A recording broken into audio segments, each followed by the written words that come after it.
Hey love bugs, welcome back to another Tarot Lover Reviews. Today we are taking a look at the Witches Tarot created by Ellen Dugain and illustrated by Mark Evans. So if you've heard of this tarot deck or you haven't heard of this tarot deck, hopefully this review and the flip through that comes afterwards helps you to decide on whether or not this tarot deck is right for you. Now, if you want to skip straight to the flip through, take a look down in my description. I break down all the suits into chapters to make it easier for you to locate exactly where in the review you would like to start. But right now we're going to talk about the packaging. We're going to talk about the guidebook, and we're going to talk about the cards, cardstock, the backings, the texture, imagery, naming conventions, everything. So if you're interested in all the details, stick around. Otherwise, feel free to head on over to the flip through. But let's go ahead and get into the packaging. So this particular packaging is rather large than your typical, tarot packaging you would see. And the reason is because this particular tarot deck is a kit. Now, from what I've noticed, the kits I've only ever seen in, I think I showed you that side. I don't remember, sorry. I've only ever seen the word kit used with the publisher Llewellyn. So you can definitely find this tarot deck on their website, or you can find it online, Amazon. I believe I got this one from Amazon, but you can find it pretty easily. But yeah, I've only ever seen Llewellyn ever use the term kits. I don't think I've ever seen any other tarot decks utilize the word kit, but then again, there's a particular reason why it's considered that. And just to give you a heads up, when it's a kit, whenever you see the word kit, the price is a little bit higher than you would typically pay for with a typical tarot deck.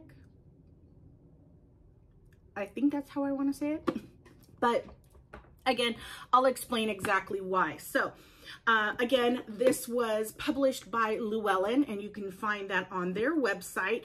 Now, all of their kits are in the same packaging. They have the same type of cardstock and texture to the cards. So if you have any of the other kits for the tarot decks that they have out there, you will know ahead of time what type of, packaging and cardstock, card texture you are getting ahead of time. Because I've noticed that with Llewellyn, whenever it's in kits, they typically they utilize the same materials. Now, I don't want to say that that happens with everything, but from the kits that I have, that's what I've noticed. And I probably have about 10 tarot decks that are in kits. So all of their packaging opens like this, metal clasps on the side to clamp down so that it doesn't fall out. And then this is the interior of the box. And then as you can see, you have the ribbon here to pull out your tarot deck a lot easier, which is always helpful, I should say. And you can kind of see the metal clasps right here in the glare, but absolutely love that moon phase. So that is the packaging. And again, if you haven't seen my other tarot reviews, I am all for the thicker packaging, because if you keep your tarot deck in the packaging and it falls to the floor, you know with this type of thickness to the box that the box will take the brunt of the force and your tarot decks will not be damaged in any way. So I absolutely love that. I absolutely love when they have this type of insert in the packaging as well, because it keeps your tarot deck centered and kept away from the corners just in case it hits that particular corner. So that is the packaging. Now let's go ahead and, I'll put that right there. I keep forgetting to put it right there so you guys can kind of see it. Let's put it right there. Okay, so let's talk about the guidebook. Sorry. The guidebook. This is the whole reason why this particular tarot deck is called a kit. It is because the guidebook is a companion book, and it's a literal book. okay? This companion book is huge, and that's typically what you can expect in any of their kits, Llewellyn's kits, is that the companion book or the guidebook is going to be a fairly large booklet. It's not even a booklet, it's a book, okay? Let's just call it what it is. It is a book. Now, it may not be as thick as this one, but they've averaged at about that thickness, maybe a little bit thinner, depending on the tarot deck that you purchase. But you can be sure that you are getting a book when it comes to these kits. So this is the book here. Now, the reason why it's such a large book is because you are getting a picture of the card. And typically it is a full page, as you can see here. So you get a full page. I'm trying to get a page that shows you a full page view of that particular card with the book. Another thing you will notice is that there's more information for each of the cards. So you'll find here with the Eight of Swords, you have a very large paragraph that allows the author to really give you a lot of information about that card, why they depicted the card that they depicted, and give you more insight on that particular card, okay? And then you also get the meanings, and then towards the end, you get a keyword section and then a reversal section. So definitely you are getting an in-depth breakdown of this particular tarot deck's cards and the meanings and the symbolism behind each of these cards. So that is the reason why I absolutely love the kits from Llewellyn, because their companion books are so immersive and more in-depth than your typical booklet that you would get in your average tarot deck. But then you'll also notice, let me see if I can do this without looking at it. Nope, but that didn't actually work. So I'm trying to find a section. So there's appendix. I always think the other type of appendix. There's a section here for symbolism in the cards that gives you more insight. This gives you a breakdown of the numerology with the cards. And then I'm trying to go a little bit faster. There's a lot of additional information towards the back of this book that is fantastic. Astrology signs, and then it goes into tarot spreads. Now, with this particular one, it doesn't have a full, well, it has tarot spreads. So you'll see here, you have a few options for tarot spreads. It doesn't give you the placing, so it doesn't give you a diagram on how it looks. So really it's up to you on exactly how you want to lay the cards out, but it does give you a breakdown on what each card should represent in that particular tarot spread. So you know me and how much I appreciate when people include tarot spreads within their guidebooks, because it allows you to connect with that tarot deck 10 times easier, 10 times better. It just creates that extra connection with that tarot deck and yourself, especially if you're a newbie. It's helpful when there's one already in the guidebook instead of having to search online to find out which one would work best for you, because there's so many. So that is the guidebook. Let's talk about the cards. So the backing on the cards looks like this, and it's, I love this backing on this tarot deck. You can tell the difference between when it's upright or reversal because of the color tones. So I think it would have been better if they kind of mixed it some way to where you could not tell whether a card's upright or reversed. Because for me, if I'm going to, I don't necessarily read in reverse, because my tarot spreads already have a specific reversal section or placement. So I don't necessarily have to have my cards upside down. So either way, but if I did read reverse and I saw a card in this position, my brain already is thinking, okay, that card's in reverse. Okay, let's think. Like I'm already trying to kind of, yeah, my brain's already going 50 miles an hour at that point. Like, yeah. So I always find it helpful when you can't necessarily tell the difference between whether a card's upright or reverse by just looking at the backing. Now, as I mentioned, if you have any of the other kits from Llewellyn, you have an idea of what type of card texture, card stock you're getting with their tarot cards. But as you see here, it is a gloss. So these are glossy. And the card stock is, I guess you can say it is a Goldilocks zone card stock. Now, what I mean by that is Goldilocks in regards to cardstock is when you compare it, or at least I compare it, to the riffle shuffle method, or the poker shuffle, or the bridge shuffle, however you call it. But when you have to bend your cards like this to shuffle like that, right? It's the amount of effort that you have to put into bending your cards to accomplish that, you know, that weave in each card. If the card's too thick, if the card stock is too thick, then you may find it very hard to bend so that you can do that shuffle. If the cards are too thin, it'll be way too easy to bend the tarot deck.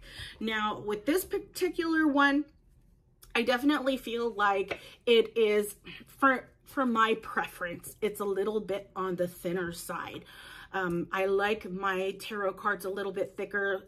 That kind of makes me feel better, because it lets me know that it will withstand the test of time, withstand the wear and tear of me constantly shuffling however way I shuffle the tarot deck. Whereas with these particular types of cards, just because of how thin they are, I feel like they won't last as long as I would like them to. And I would like to keep that tarot deck. And if the cards get too worn out, I don't know. That's just me.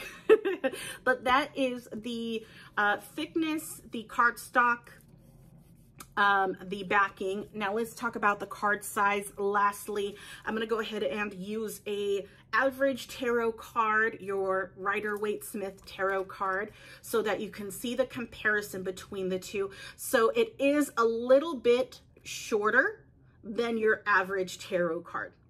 But really, when you're shuffling this deck, you can't tell the difference, honestly. So I don't think very many people are going to notice the difference when it comes to the size of the tarot cards. So that is the dimensions, the schematics, what have you. So let's go ahead and talk about the naming convention and the imagery. So whenever I get to this particular point, I always like to point out how I'm going about this, what I'm comparing it to. And I will always compare it to the Rider-Waite-Smith tarot deck. The reason being is because a lot of the guidebooks you can purchase out there, besides the guidebook you receive with your tarot deck, is largely based on the imagery and naming convention on the Rider-Waite-Smith. So if you are using a tarot deck that doesn't necessarily use the same naming convention or imagery, you may find it very hard to use those particular guidebooks, because they will reference things that may not be necessarily reflected on the tarot deck that you're using. So that's one reason that I do it. Another reason why I do the comparison with the Rider-Waite-Smith is because a lot of the tarot decks out there are not necessarily based off of the Rider-Waite-Smith. So if you are wanting to work your way from the Rider-Waite-Smith, maybe you're a new tarot reader and you started off with the RWS and you want to move away from it to something more modern, more to your liking, but you still want to utilize the similar symbolism, that's why I do these, so that you know whether or not it really sticks with the same symbolism, or if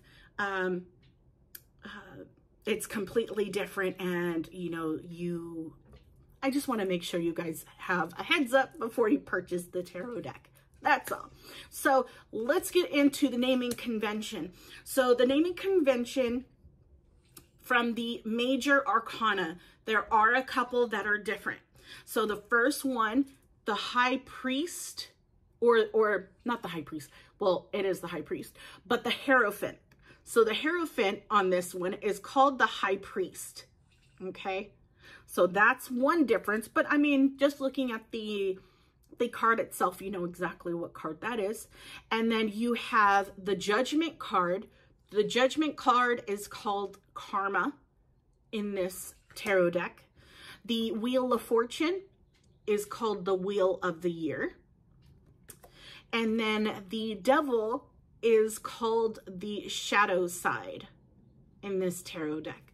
So just something to keep an eye out for, something to get used to. It may just take you a bit to kind of get used to it.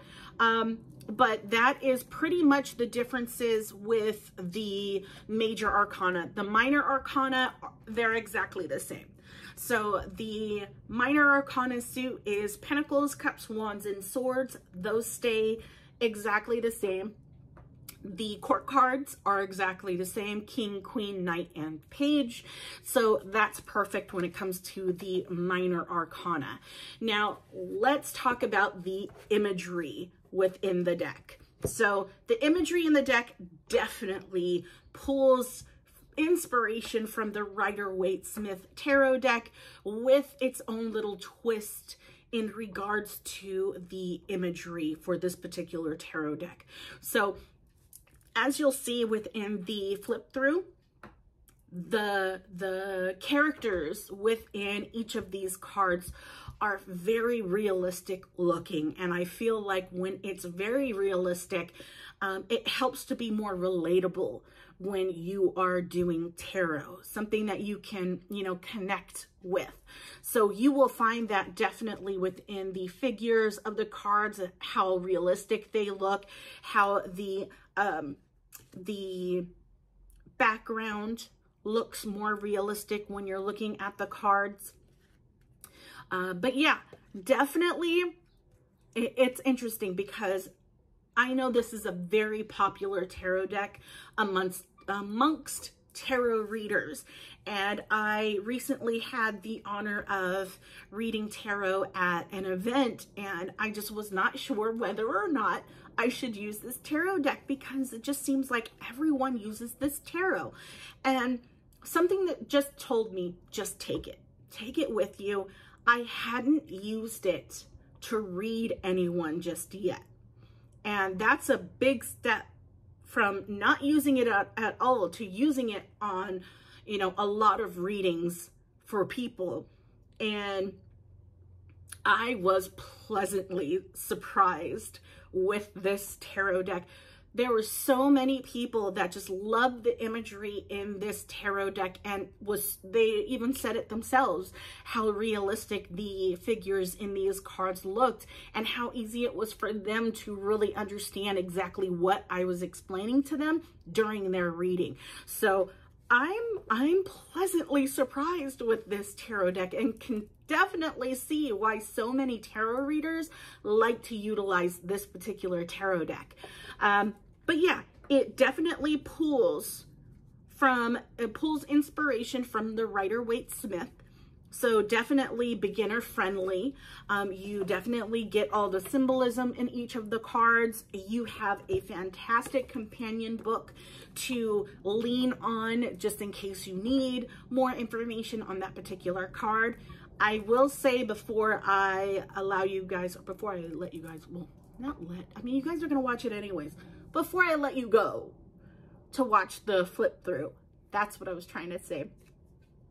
I wanted to show you the card that just kind of pushed me to buy this particular tarot deck, and that was the Death card. Like, how insane does that card look? Like, that was it. I was sold. I've heard of this tarot deck. I haven't really seen all the cards before I purchased this tarot deck, but somebody in a tarot group that I was following posted a picture of that death card, and I'm like, that's it. That's all I need. That was enough to make me buy the tarot deck, and I'm so glad that I did. So yeah, a little background story for you. But yeah, if you enjoyed this review and it was helpful in some way, feel free to leave a like and take a look at my channel, see if there's any other tarot decks that I've reviewed that you might be interested in watching. If you don't see a tarot deck in my channel, leave me a comment. Let me know what tarot deck you're looking to see. Maybe I already have that tarot deck and I just haven't done the review on it just yet. But if I don't, it gives me an idea or a reason to buy a new tarot deck. But I kind of put myself in tarot deck jail because I have a spending problem when it comes to tarot decks. Now, believe me, I use every single one of my tarot decks, not as much as others, but I do use them. But yeah, let me know if you guys have any questions. Without further ado, here is the flip through. Enjoy, and I'll talk to you guys later. Bye.